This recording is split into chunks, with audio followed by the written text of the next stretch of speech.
Dear student, good morning. You are all welcome in DSS English online classes. This is DK sir, your English teacher. And now today I am going to start your English poem Ran on the Roof, which is composed by Coates Kinney. At first, we have to know something about Coates Kinney. Coates Kinney was an American poet who was well familiar and well known in that era in which he used to compose poems.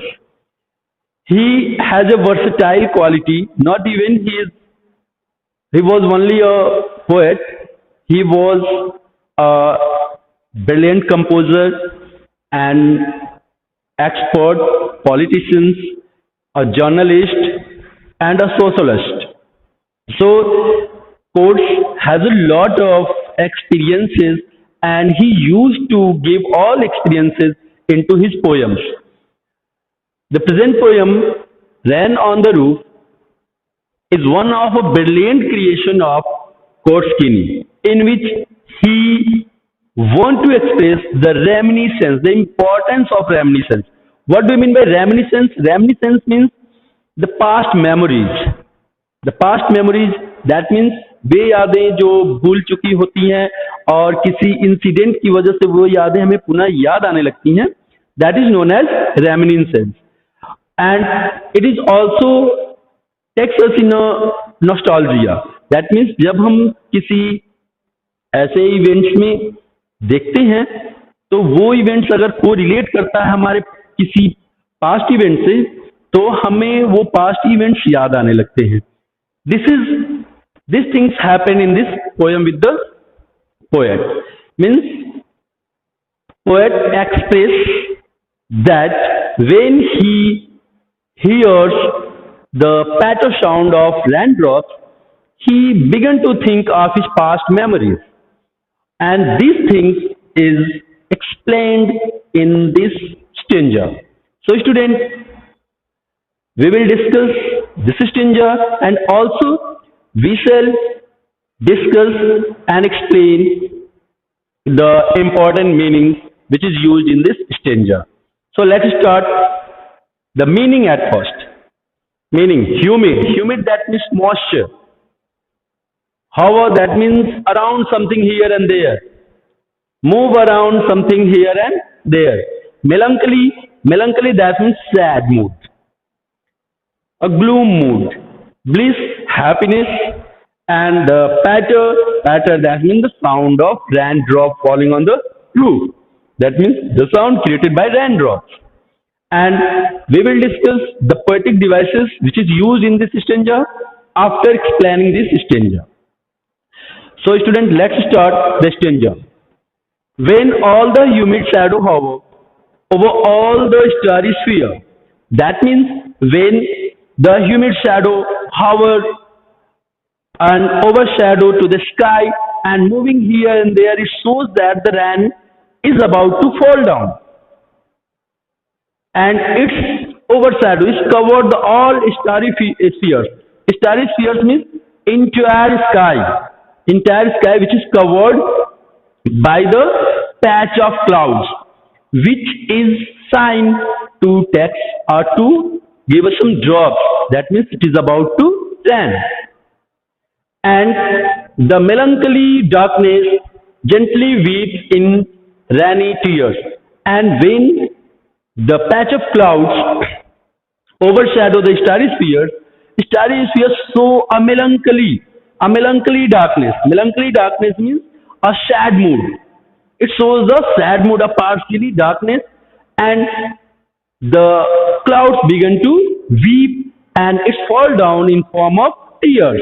Here, raindrops compare with tears. Raindrop compared with the tears. That means when the patch of clouds overshadow to the sky or starry spheres, the starry spheres and cloud begin to weep and it fall down in form of rainy tears.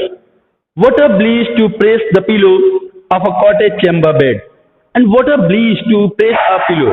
And poet here explains that when you are alone in a cottage and just put your head on a pillow and you hears the patter sound and of raindrop which is fall over the roof, it create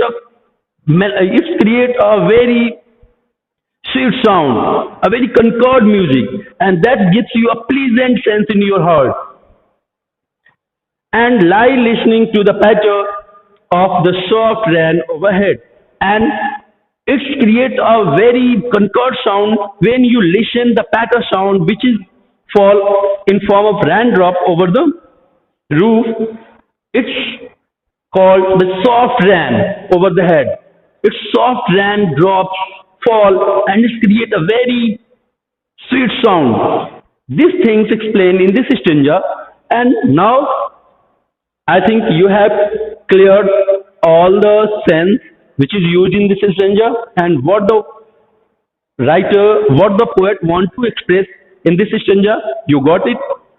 Now we shall discuss the poetic devices which is used. At first, alliteration. You know that all of you that when the a same word repeated again and again and create a consonant sound, it is known as alliteration. Like humid hover, H repeated, starry sphere, S repeated here also, press pillow. It is also expressed here. That means humid hover, starry sphere, and press pillow. These things shows that it is used with alliteration. Now personification, student, you all of knows that what is the means of personification. Personification that means where the property of a the property of a living thing supposed into found in in a non-living thing. It is known as personification. Here melancholy darkness shows the personification. It is personified because melancholy darkness. Darkness is a non-living thing, but it is it is compared here like a living thing, like a sad mood, and sad mood shows a living thing properties. So here personification, onomatopoeia. Onomatopoeia that means the sound when a word which is used in a poem or anywhere, and that shows the sound there. Onomatopoeia is used. Now rhyming scheme. Student, rhyming scheme, one of the most important things which we have to discover in each and every stanza. Let me discuss how a sphere. If we denote A and B, then darkness, tears. Darkness, it's not compared with these with the two words. So C, and it is also different D. So we have got here the rhyming words A, B, C, D. You also just find out what the rhyming pair, what the rhyming words, rhyming pair is used in the next or the rest stanza, and it is your work. So students, I think you got all the sense, all the meaning, and all the words which is used in this stanza got very clearly. If you have any doubt, you can ask me. I will explain once again. Thank you.